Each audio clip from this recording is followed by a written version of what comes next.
بسم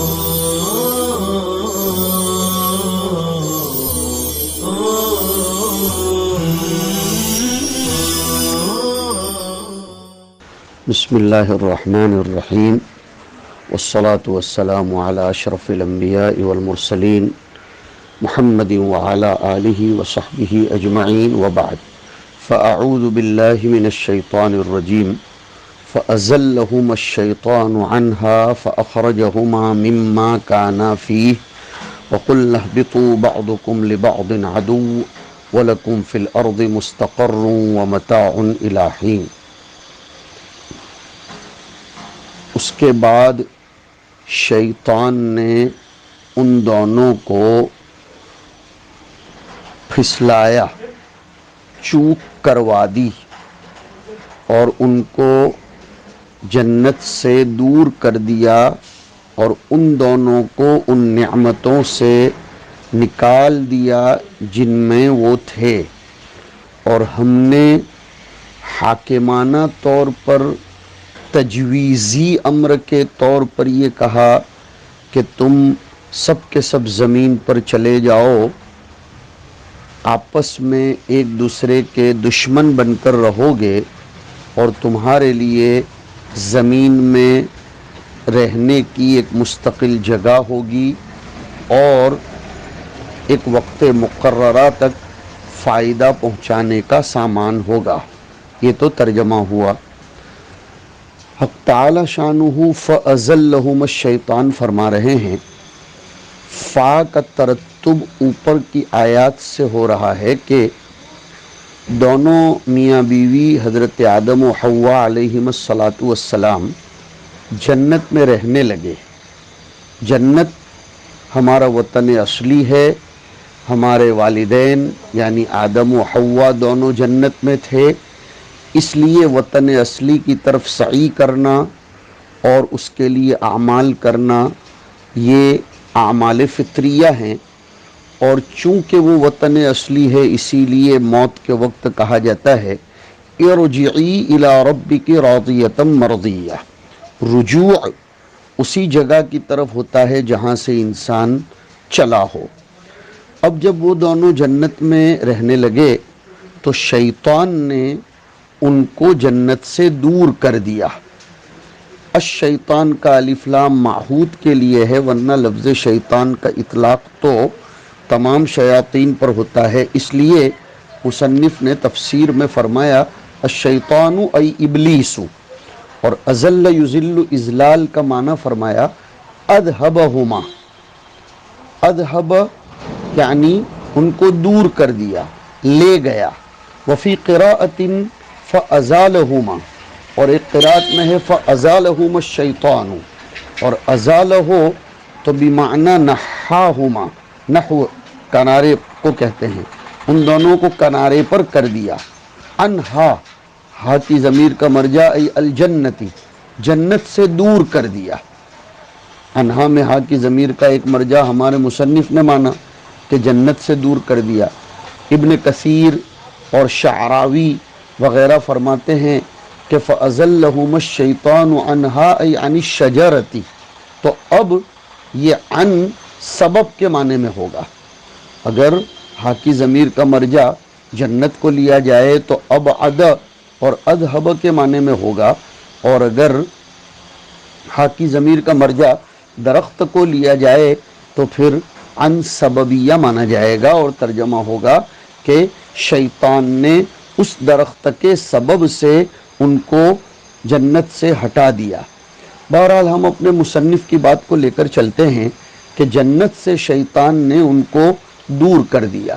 کیسے دور کر دیا؟ اس کا طریقہ کیا تھا؟ کہا بِأَنْ قَالَ لَهُمَا، بئی طور کے شیطان نے وسوسہ اندازی کر کے یا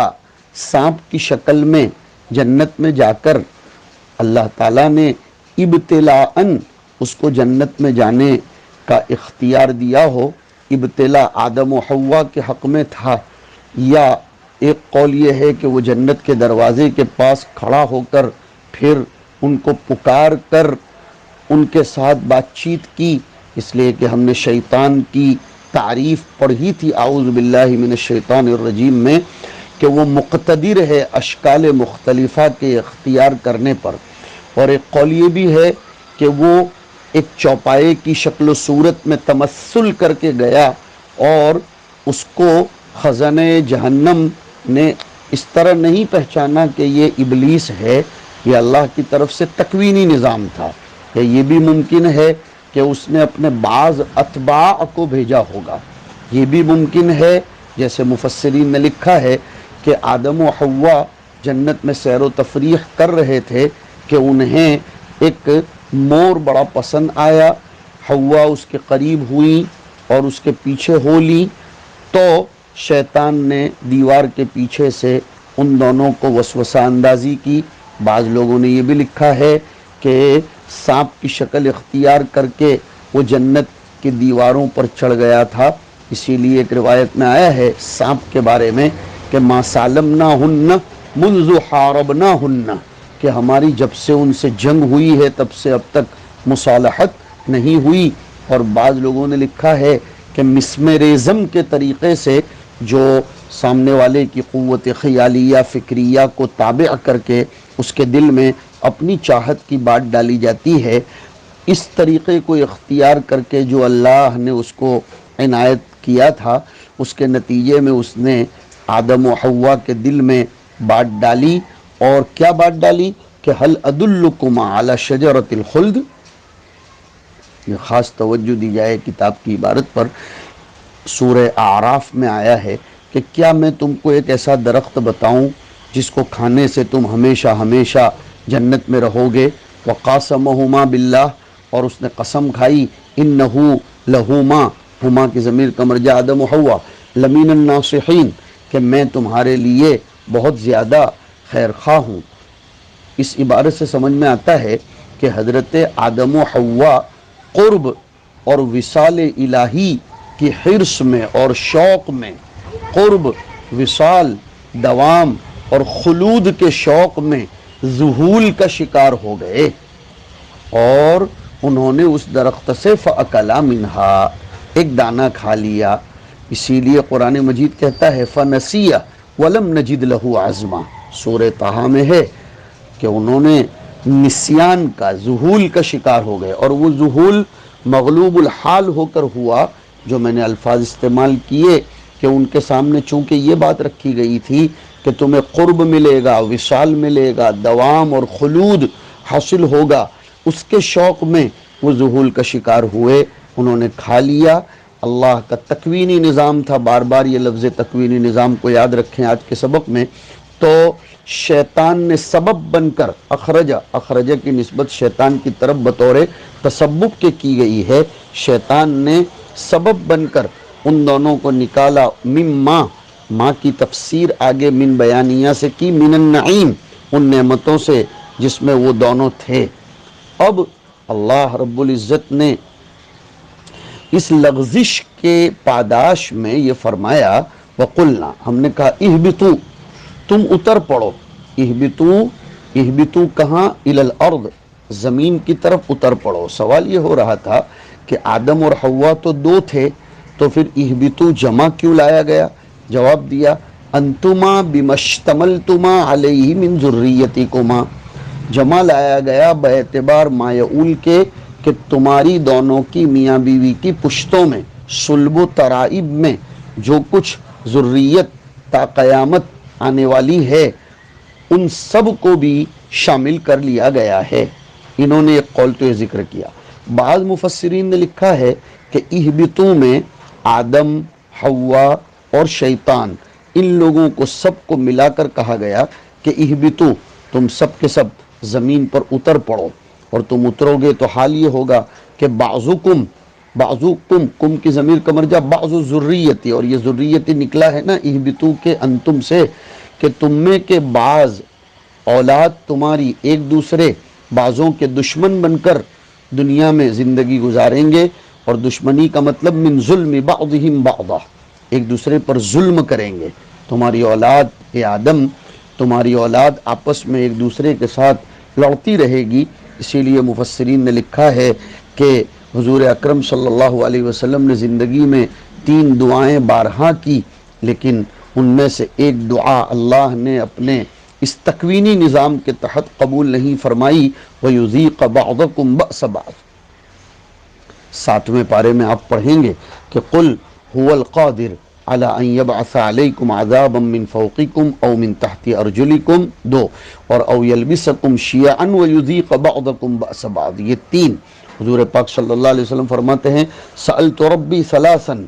میں نے میرے رب سے 3 دعائیں مانگی، 2 تو مجھے عنایت فرمائی، لیکن منعنیہا، تیسری دعا کے باب میں اللہ نے مجھے روک دیا، قبول نہیں فرمائی۔ اس کی وجہ مفسرین اور محدثین نے لکھی ہے کہ وہ تکوین میں فیصلہ ہو گیا تھا کہ بعضکم لبعض عدو، کہ تم میں کے ایک دوسرے کے دشمن رہیں گے، اسی کو فرمایا نا کہ یلبسکم شیعا ویذیق بعضکم بأس بعض، تو تم ایک دوسرے کے دشمن رہو گے۔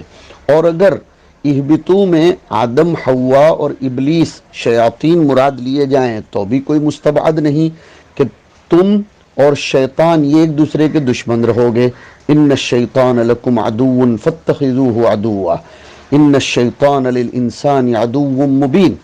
تو تم جاؤ درا حالے کہ تم ایک دوسرے کے دشمن رہو گے، اور زمین پر تمہارے لیے مستقرن، ثلاثی مزید فی کا اس میں ظرف اس میں مفعول کے وزن پر آتا ہے، یہ ہے مستقرن ای موضع قرار، یہ موضع قرار لا کر بتایا کہ مستقر اس میں ظرف کے معنی میں، وہ متاعن، رہنے کی جگہ تو ہوگی، اوٹی بھی ہوگی اور روٹی بھی ہوگی، مستقرن اوٹی اور متاعن روٹی، یہ دونوں انسان کی زندگی کے لیے بہت ضروری ہے۔ متاعن ما تمتعون به من نباتها، تم لوگ روئے زمین کی نباتات سے جو فائدہ اٹھاؤ گے، گھاس پھوس اور پھر دوسری وہ سب چیزیں جن کے ذریعے تمہارے منافع وابستہ ہوں گے، وہ سب ہم تمہارے لیے پیدا کر کے رکھیں گے، الی حین، ہمیشہ کے لیے نہیں، ایک خاص وقت تک کے لیے، حین تنوین، خاص وقت سے مراد وقتی انقضائی آجالکم، تمہاری موت کے وقت تک کے لیے۔ یہاں مفسرین نے لکھا ہے، ابن جریر، ابن ابی حاتم اور حاکم نیساپوری کے حوالے سے صاحب جمل نے ابن عباس رضی اللہ تعالی عنہما کا ایک قول اور روایت نقل کی کہ اللہ تعالیٰ نے سب سے پہلے آدم علیہ السلام کو سرزمین ہند کی طرف اتارا، اہبتو کی تفسیر کر رہا ہوں، اول ما اہبط اللہ آدم الی ارض الہند۔ اور حاکم اور بیہقی علیہم الرحمہ کے حوالے سے حضرت علی رضی اللہ تعالیٰ عنہ کی ایک روایت نقل فرمائی کہ اطیب ریح الارض الہند، پوری زمین میں سب سے زیادہ خوشبودار اگر مٹی ہے تو وہ ہندوستان کی مٹی ہے۔ اور ابو نعیم اور طبرانی کی ایک روایت یوں آئی حضرت ابو ہریرہ رضی اللہ تعالیٰ عنہ سے کہ حضور اکرم صلی اللہ علیہ وسلم نے فرمایا کہ حضرت آدم علیہ السلام کو ہندوستان میں اتارا گیا، ان کو وحشت ہوئی، پھر وہ حضرت حوا کی تلاش میں نکلے اور پھر ان کی شعائر مقدسہ میں حضرت حوا علیہ السلام سے ملاقات ہوئی۔ بہرحال ہندوستان کو یہ شرف اور یہ مقام حاصل ہے کہ نزول آدم سب سے پہلے ہندوستان کی زمین پر ہوا۔ بہت سے لوگ کہتے ہیں کہ آج کل جو سری لنکا کا حصہ ہے، کچھ لوگ کہتے ہیں سرندیپ کا حصہ ہے، اس میں حضرت آدم کا نزول ہوا، اسی لیے بعض عارفین نے لکھا کہ جو انسانیت اور جو آدمیت ہندوستان میں ہے، سنسکرتی اور سنسکار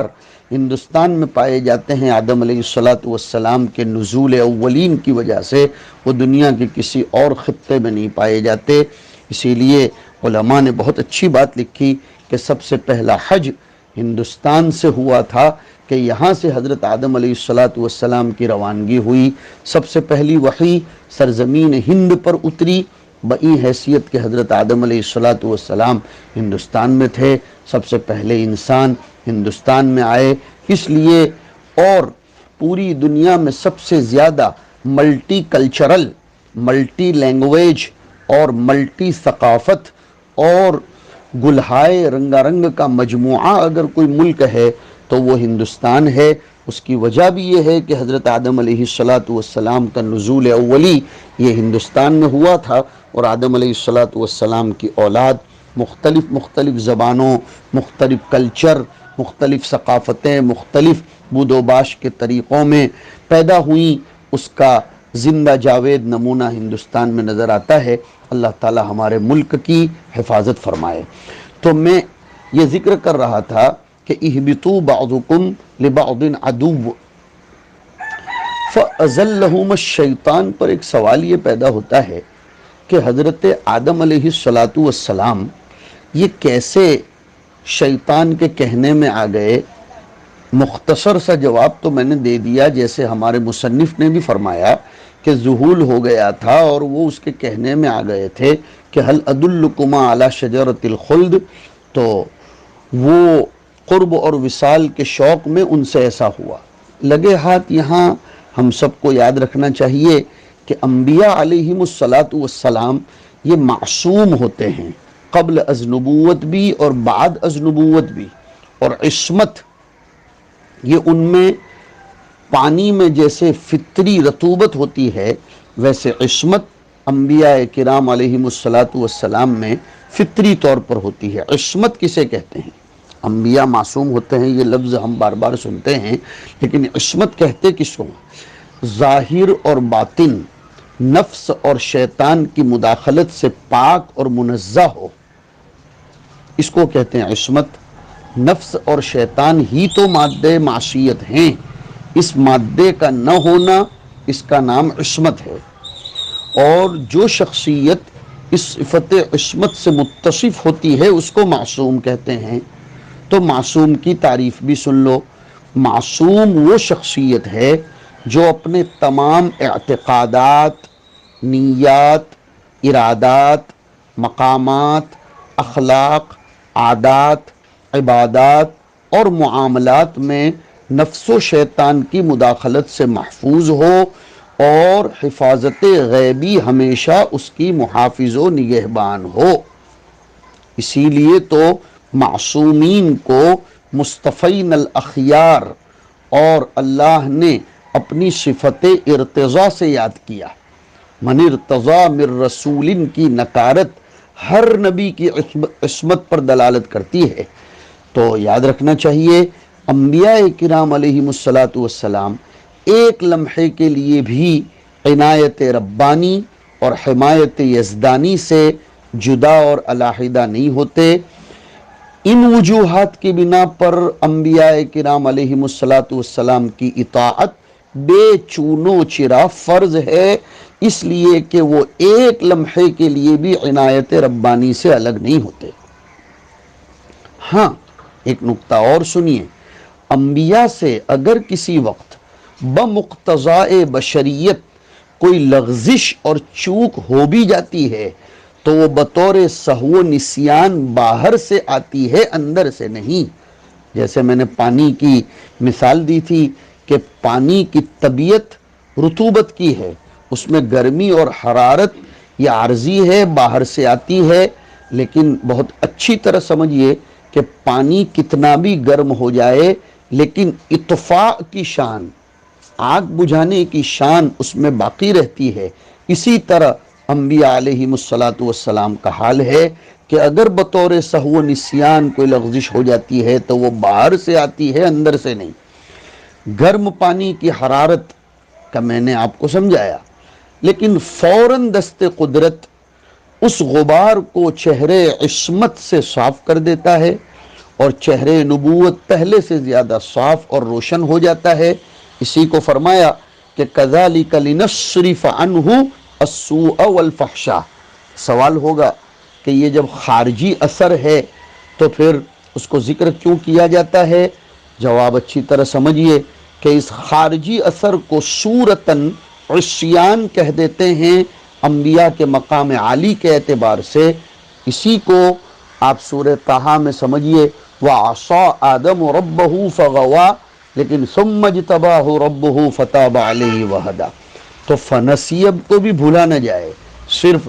قصے کے ایک پہلو کو نہ لیا جائے کہ وَعَصَىٰ آدَمُ رَبَّهُ فَغَوَىٰ، اس آیت کو بھی تو سورہ طٰہٰ سے لیا جائے کہ فنسیَ وَلَمْ نَجِدْ لَهُ عَزْمًا۔ تو عصیان ان کے مقام عالی کے اعتبار سے کہا گیا۔ اور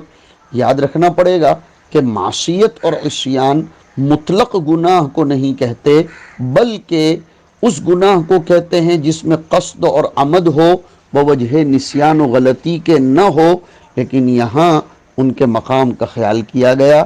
جو مخالفت سہو و نسیان کی بنا پر ظہور میں آئے، یا بتقاضۂ عظمت یا بتقاضۂ محبت کوئی مخالفت ہو، تو اس کو ذلت اور لغزش کہتے ہیں۔ جیسے شاگرد کا سرہانے بیٹھنے سے انکار کر دینا، استاد اگر یہ کہے کہ میرے سرہانے پر بیٹھ جاؤ تو پھر بھی وہ پیر کی طرف بیٹھتا ہے، استاد اصرار کرے کہ تم کرسی پر بیٹھ جاؤ پھر بھی وہ انکار کرے، تو اس کو معصیت نہیں کہیں گے، وہ بربنائے عظمت ہے، بربنائے محبت ہے۔ حضرت علی رضی اللہ تعالیٰ عنہ کا لفظ رسول اللہ کے محو کرنے کا جو انکار تھا، اس کو بھی اس پر محمول کر لیا جائے۔ تو آدم علیہ السلام کا اکل شجرہ بھی بتقاضۂ محبت خداوندی اور خلود و قرب کے شوق میں تھا۔ ما نہاکما ربکما عن ہذہ الشجرۃ الا ان تکونا ملکین او تکونا من الخالدین۔ یہ آیت کو سامنے رکھ کر اس مسئلے کو حل کرو، لہذا حقیقتاً اس کو معصیت نہیں کہا جائے گا۔ انبیاء علیہم السلام کے حق میں ترک اولا دوسروں کے خطا جیسا ہے۔ اور یہ بھی یاد رکھیے کہ عصمت 4 چیزوں سے متعلق ہے: عقائد، تبلیغ احکام، فتویٰ و اجتہاد اور افعال و عادات۔ عقائد: وَلَقَدْ آتَيْنَا إِبْرَاهِيمَ رُشْدَهُ مِن قبل۔ تبلیغ احکام میں سہون عمدن انبیاء معصوم ہوتے ہیں، سہون بھی معصوم ہوتے ہیں، اسی لیے نزول وحی کے وقت فرشتوں کا پہرا ہوتا ہے۔ فَإِنَّهُ يَسْلُكُ مِن بَيْنِ يَدَيْهِ وَمِن خَلْفِهِ رَصَدًا۔ فتویٰ و اجتہاد اور افعال و عادات، ان میں صغائر کا سہون خاصہ بشریت